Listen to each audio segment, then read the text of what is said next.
Welcome to the Expert Talk on Survivor Engagement. In this webinar and podcast series, we explore the transformative potential of survivor engagement in anti-trafficking work. Today, I'm here with Abdus Salam. Salam is an emerging survivor leader from Bangladesh working at Humanity Research Consultancy, a UK-based social enterprise that empowers decision makers to end modern slavery and human trafficking worldwide through research, consultancy, supply chain investigation, and training. Salam serves as the Survivor Empowerment and Communication Officer. He is also a lived experience advisor at the Freedom Business Alliance and the Australian International Counter-Slavery Alliance.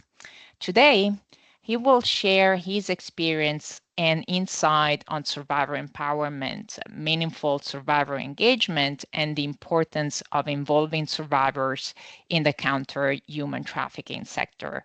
Thank you, Salam, for being with us today. I will get started with the first question, maybe that could be very interesting for those listening, is what could motivate someone who has experienced human trafficking to engage in this type of work?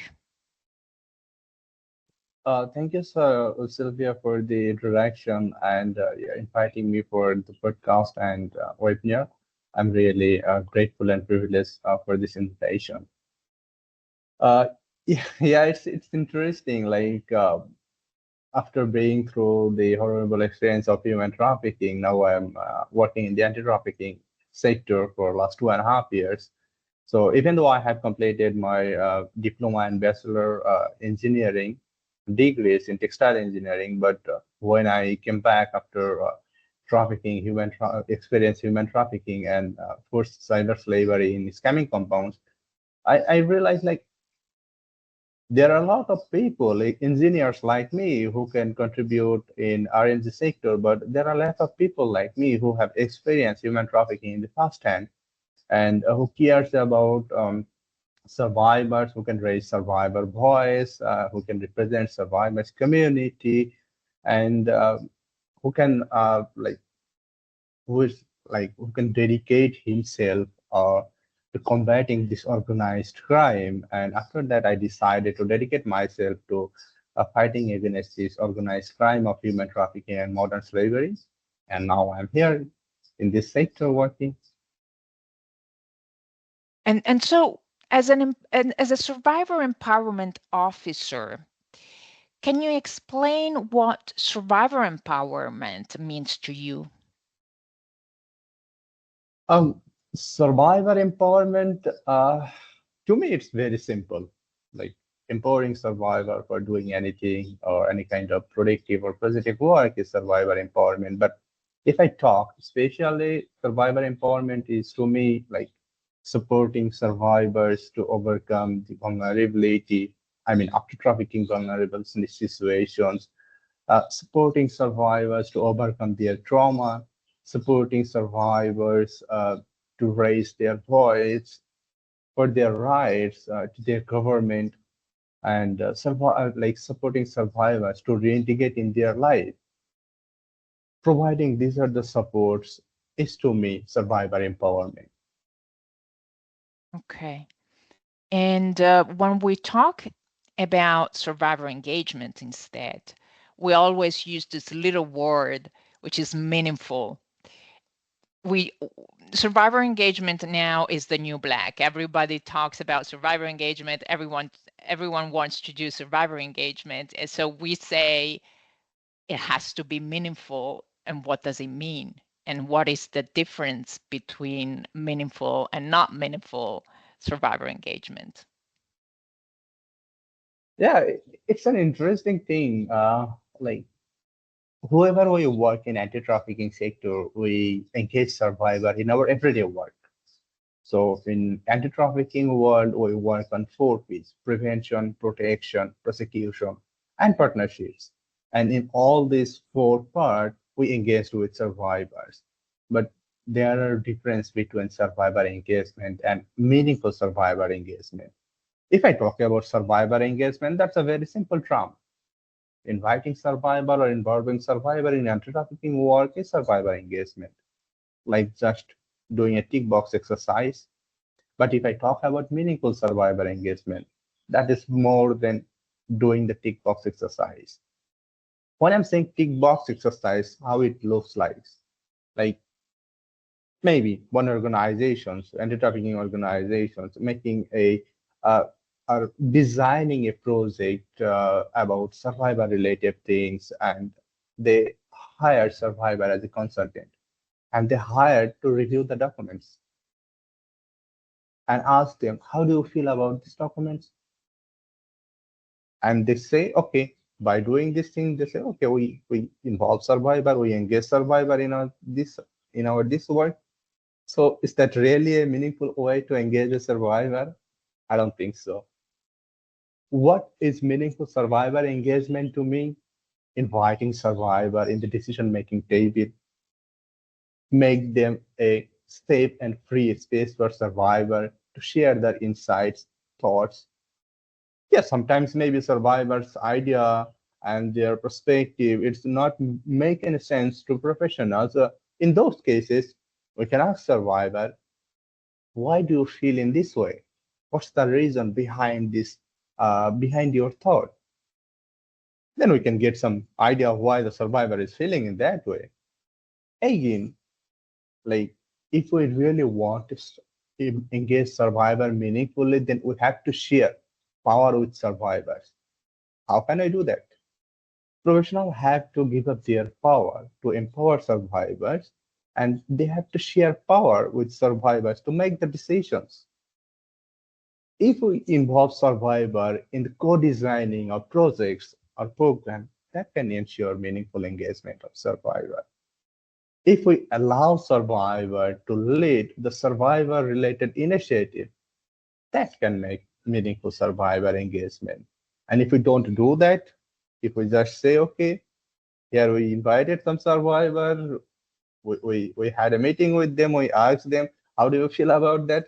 That's really not meaningful survivor. So meaningful survivor is engagement is to me, engaging survivors, share power with them, and allow them to lead a survivor-related initiative and ask them for their opinion and prioritize them. That is meaningful survivor to me as a survivor leader. Okay, so definitely power sharing is a factor for survivor engagement, I would say. What other factors contribute to meaningful survivor engagement?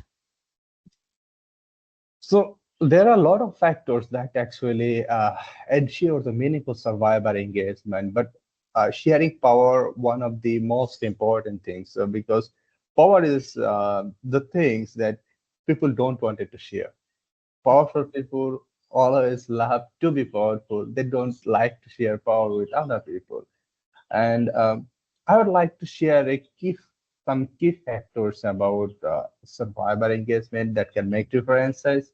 So first of all, if we talk, that is, yeah, sharing power and making safe space for survivors to share their ideas.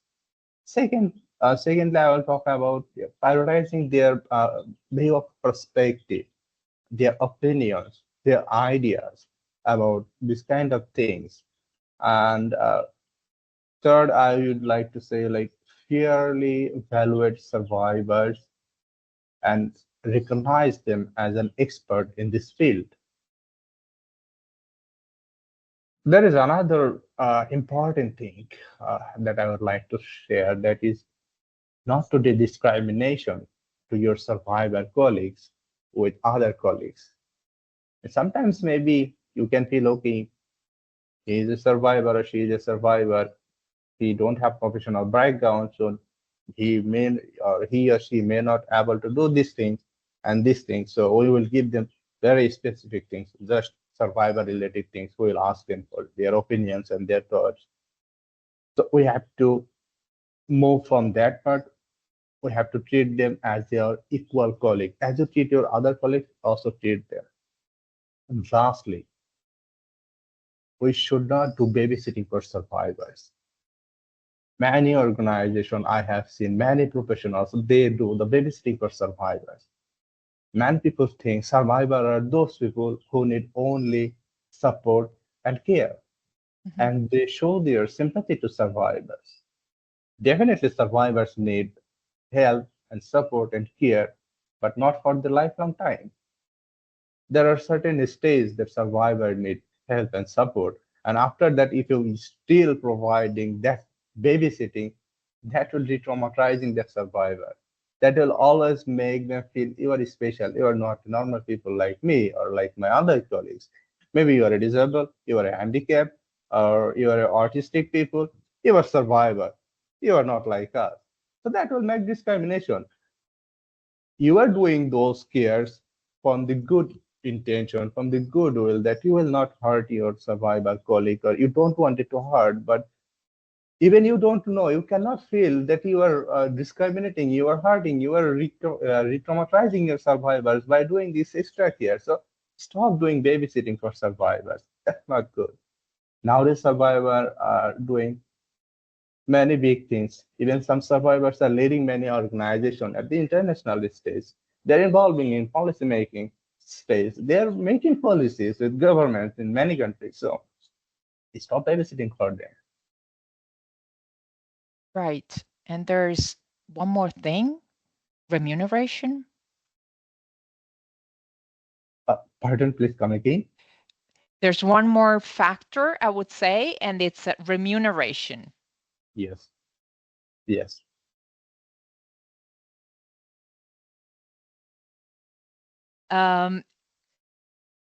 So remuneration, compensation is important because, as you said, we treat them as experts. They are experts in the subject matter of human trafficking, and as such, they should be remunerated for their expertise, for their time and effort. So that's definitely one more factor, one more tenet of survivor engagement we have to keep in mind.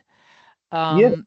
Yes, absolutely. Like when you hire any consultant for an expert work for their expertise, definitely you pay them fair consultation fee and remuneration for their work. So when you are inviting a survivor or lived experience, you ask them for their time, for their expertise, knowledge, their perspective.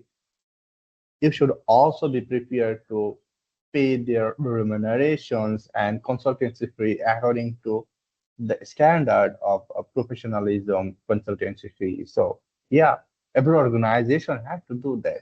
And many organizations I have seen, they only willing to work with survivor when survivor are voluntarily wanted to work with them. Even some projects at millions of dollars that only bring survivor for survivors, but still they want survivor to do volunteer. That not make any sense. That will make more vulnerability to survivors, and uh, by doing this, we will hurt survivor again and again. So we have to ensure the fair remuneration for survivors' time and expertise. Right.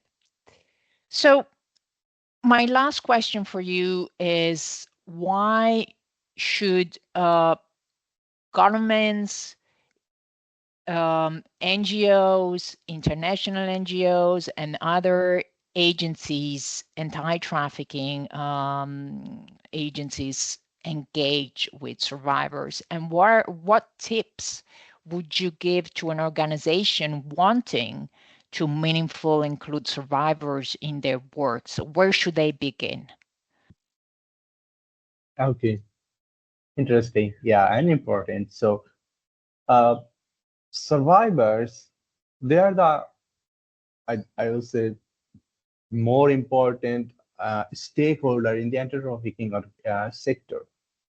If I say, okay, survivors are those people who care more about combating human trafficking and modern slavery, I believe I won't be wrong. Because as a survivor, what I feel, very, one particular point motivates me always to combat human trafficking and working in this space. That is, I gone through some horrible situation when I was trafficked, and I don't want any other people suffer in the same way that I suffered. And it's always motivated to me to work against human trafficking and modern slavery.